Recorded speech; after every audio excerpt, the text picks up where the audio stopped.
അരിപ്പൊടിയും അതിൻ്റെ കൂടെ നമ്മുടെ വീട്ടിൽ എപ്പോഴും കാണുന്ന സാധാരണ ചേരുവകളും കൂടെ ചേർത്തിട്ട് നമുക്ക് ചെയ്തെടുക്കാൻ പറ്റിയൊരു അടിപൊളി സ്നാക്കാണ് കേട്ടോ നമ്മൾ ചെയ്തെടുക്കുന്നത്.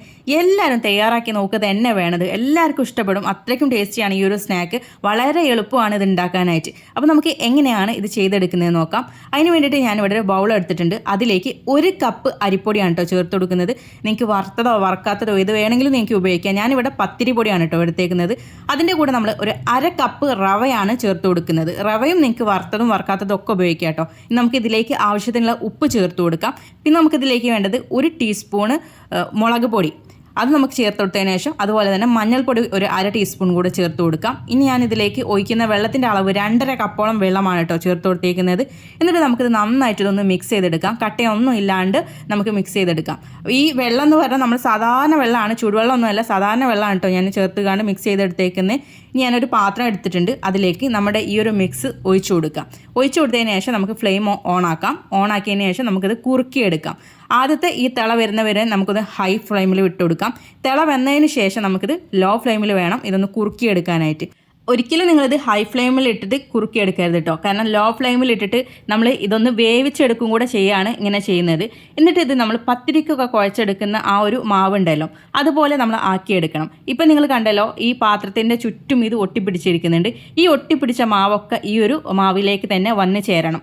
അതാണ് ശരിക്കും ഇതിൻ്റെ പരുവട്ടം. ആ ഒരു ലെവൽ വരെ നിങ്ങളിത് ഒന്ന് മിക്സ് ചെയ്ത് എടുക്കണം. ഇതുപോലെ നമ്മൾ താഴെ വെച്ചിട്ട് അങ്ങോട്ടും ഇങ്ങോട്ടും ആക്കുമ്പോൾ തന്നെ അതെല്ലാം ഒരുമിച്ചായിട്ട് വന്ന് കിട്ടിയോളും. ഉപ്പ് എനിക്ക് കുറച്ച് കമ്മി തോന്നി, അപ്പോൾ ഞാൻ കുറച്ചുകൂടെ ഉപ്പ് ചേർത്ത് കൊടുത്തിട്ടുണ്ട്. അതുപോലെ തന്നെ ഇതിലേക്ക് പച്ചമുളക് ഒരു 3 ടേബിൾ സ്പൂണോളം ചേർത്ത് കൊടുത്തിട്ടുണ്ട്. ചെറുതായി അരിഞ്ഞതാണ് കേട്ടോ ചേർത്ത് കൊടുത്തേക്കുന്നത്.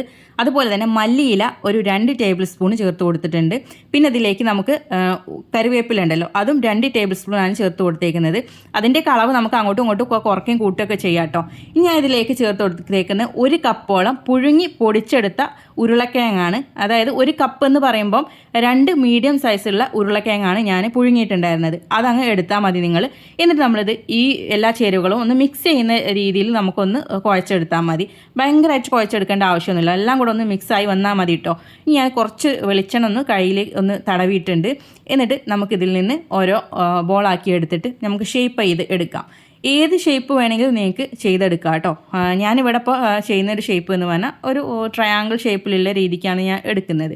ഇതുപോലെ എടുത്തിട്ടാണ് ഞാനിവിടെ എല്ലാം റെഡിയാക്കി എടുക്കുന്നത്. ഞാനിപ്പോൾ ഇവിടെ ഉണ്ടാക്കിയ ഈ ഒരു ഷേപ്പിന് കുറച്ച് കട്ടി കൂടുതലായിട്ടാണ് ചെയ്തെടുക്കുന്നത്. ഇതെന്തിനാന്ന് വെച്ചാൽ പുറം ഭാഗം നല്ല ക്രിസ്പി ആയിരിക്കും, അകംഭാഗം നല്ല സോഫ്റ്റ് ആയിരിക്കും കേട്ടോ. അപ്പോൾ നിങ്ങൾക്ക് ഇതിലും കട്ടി കുറക്കണം എന്നുള്ളവർക്ക് അങ്ങനെ ചെയ്യാം. പക്ഷേ ഈ രീതിക്കും ഒന്ന് ചെയ്ത് നോക്കുക. നിങ്ങൾ എന്തായാലും ചെയ്യുമ്പോൾ കുറച്ച് കട്ടി കുറഞ്ഞതും കട്ടി ഉള്ളതും 2 രീതിക്കും നമുക്ക് ചെയ്തെടുക്കാമല്ലോ. അതൊന്ന് ചെയ്തിട്ട് ഒന്ന് നോക്കുക കേട്ടോ. ഇനി ഞാനിത് ഇവിടെ വറുത്തെടുക്കുന്നത് സാധാരണ നമ്മുടെ വെളിച്ചെണ്ണയിൽ തന്നെയാണ് കേട്ടോ.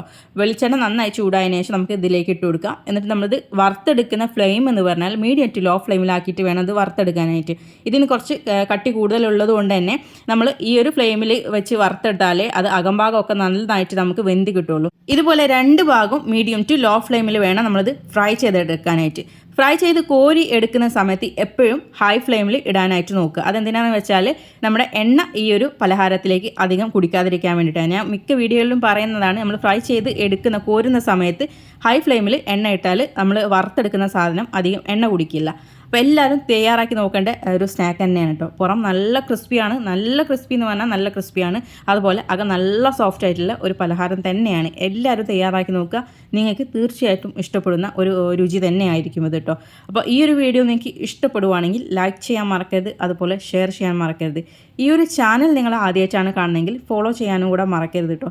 അപ്പോൾ എല്ലാവർക്കും താങ്ക്സ് ഫോർ വാച്ചിങ്.